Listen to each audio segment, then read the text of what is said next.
5 on Your Sideline, sponsored by Universal Windows Direct.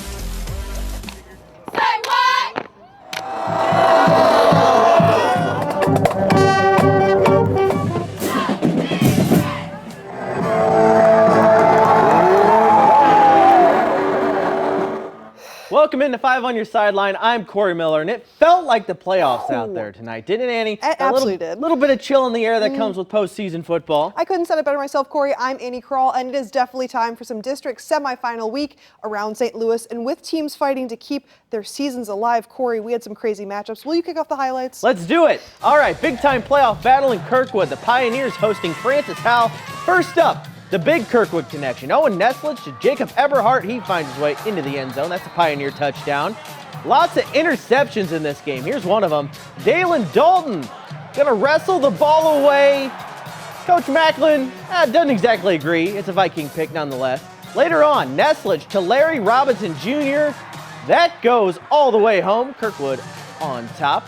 How about one more interception for good measure? Great shot by photographer Clark Bowen. Great catch from Kirkwood's Evan Marion. Pioneers win big, 42-14. Annie. Well, how about after Lafayette claimed their third consecutive Class 5 girls volleyball championship yesterday? Football team trying to get a win against Rockwood Summit. Lafayette senior Robbie Preckle is going to shoulder one, and then a second defender to get the touchdown. That's pretty. But how about Rockwood quarterback Blaine Branscombe launching to Blake Bell, and he says, how about you get off me right there on the sideline? Then an almost blocked punt by Lafayette special teams turns into probably the best play of the night. You think it's going to be a punt return? No, it's not. A crazy short kick is grabbed by Lancers' Drew Osterman, who runs it in for the end zone. Ooh, that's a good 6. Lancers get the big win, 49-7.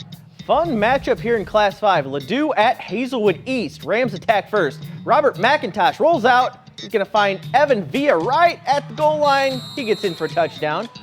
Hazelwood East turn next. Arif Shakur. A lot of highlights from him this year. He's going to take the ball and then take it into the end zone. 40 yards. We got a tie ball game early on.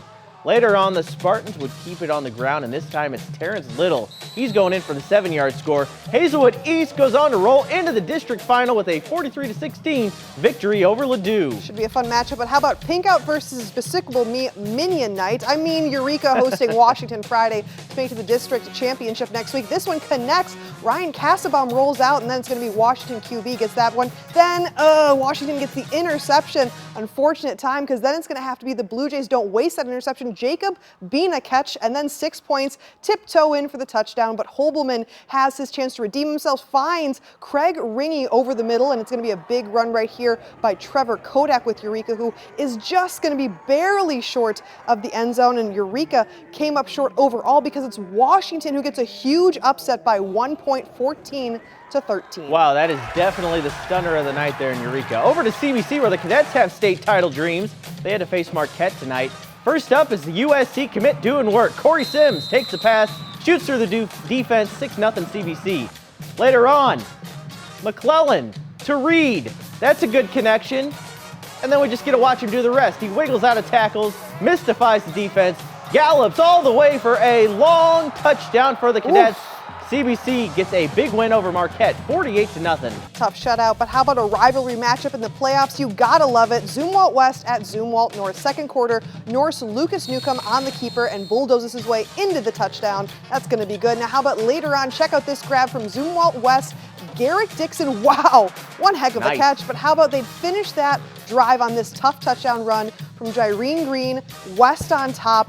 That is going to be a good one, but another West touchdown on this play. It's Clayton O'Brien to Peyton Rasmussen, who hauls it in for 6. This was a barn burner till the end, but Zumwalt West ends up holding on for the 35-31, barely gets the win to advance in the playoffs. Oh, they're going to be talking about that one at school. Union on the road at undefeated Gateway STEM. The Jaguars have only allowed 35 points all season. Big offensive play here. Marquise Sutherland puts it up. Laurent Spencer hauls it in. Just gets tripped up. He knows he almost had a touchdown. Jags forced backwards due to some penalties. Sutherland throws it up again. This time it's Union's Colton Floaty on the receiving end. He's going the other way with it. Jags would get it back. I got to show you this juke from Anthony Rayner. Look at this coming up. Here it comes. Here it comes. Whoop! Oh. Filthy.